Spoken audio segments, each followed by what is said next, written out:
লালু প্রসাদ যাদব যা করেননি মমতা বন্দ্যোপাধ্যায় তাই করে দেখিয়ে দিলেন। দিল্লির সদর দপ্তর থেকে শুক্রবার এভাবেই মমতা বন্দ্যোপাধ্যায়কে আক্রমণ করলেন বিজেপি নেতা রবিশঙ্কর প্রসাদ। ইডির নথি ছিনতাই নিয়ে লালু প্রসাদের প্রসঙ্গ টানলেন রবিশঙ্কর প্রসাদ। দেখুন সেই বিস্ফোরক বক্তব্য।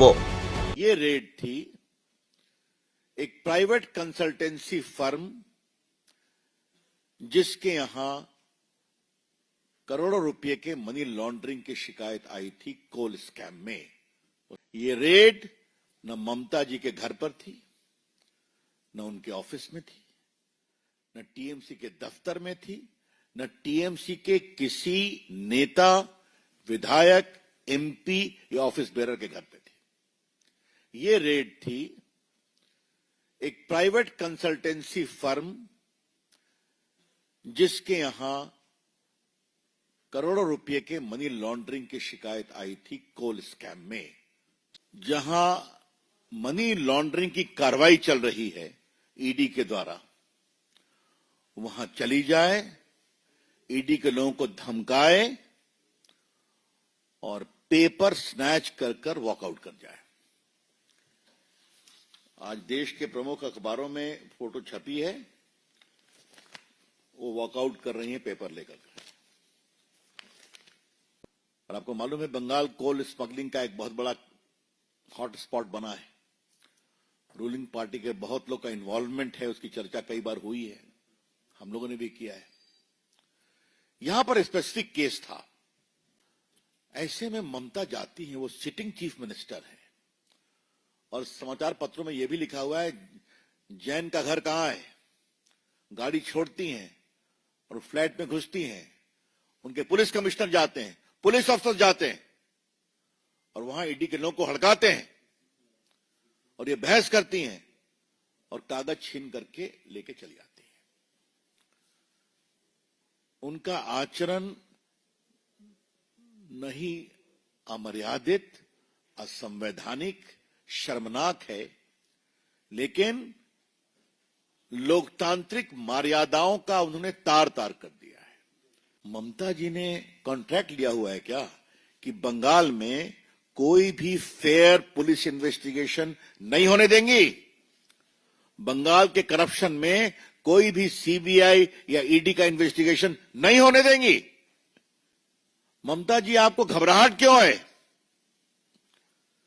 The BJP would like to ask Madam Mamta ji, what is your linkage with that consultancy firm?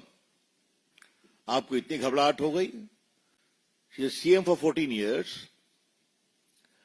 has been a central minister, knows the norms of governance, and if she goes and raids a particular house where official raid of the ED is going on in case of coal scam and snatches the file and comes out, that means she was trying to rescue something sensitive implicating her and her party.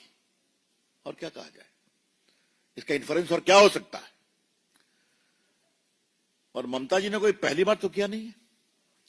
याद करिए जब Sharda scam में राजीव कुमार जो DGP थे, उनको बात हुई थी, उनको सीबीआई ने इंटरोगेट करने की बात की थी, तो वहां जाकर धरने पर बैठ गई थी। संदेश खाली में उस मेन एक्यूज को बचाने के लिए क्या क्या नहीं किया। We condemn outright the utterly irresponsible conduct of Mamata ji. और कानून के छात्र के रूप में हम कहना चाहेंगे यह अपराध भी है। It is a penal offence कि जहां भ्रष्टाचार के खिलाफ जांच चल रही है, वहां जाके जांच को रोकना और फाइल को छीन करके बाहर निकलना। Mamata ji is guilty of serious penal offences.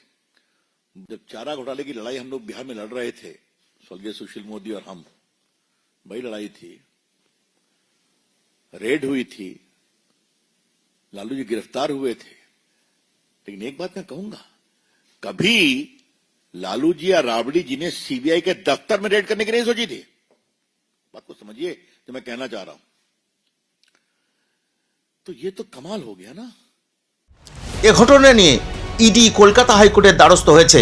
ED বলছে মমতা বন্দ্যোপাধ্যায় যা করেছেন সেটা ক্রাইম। আপনারা কি বলেন? জানান আপনাদের মতামত। সব খবরের আপডেট পেতে আরডিবি নিউজ সাবস্ক্রাইব করে রাখুন।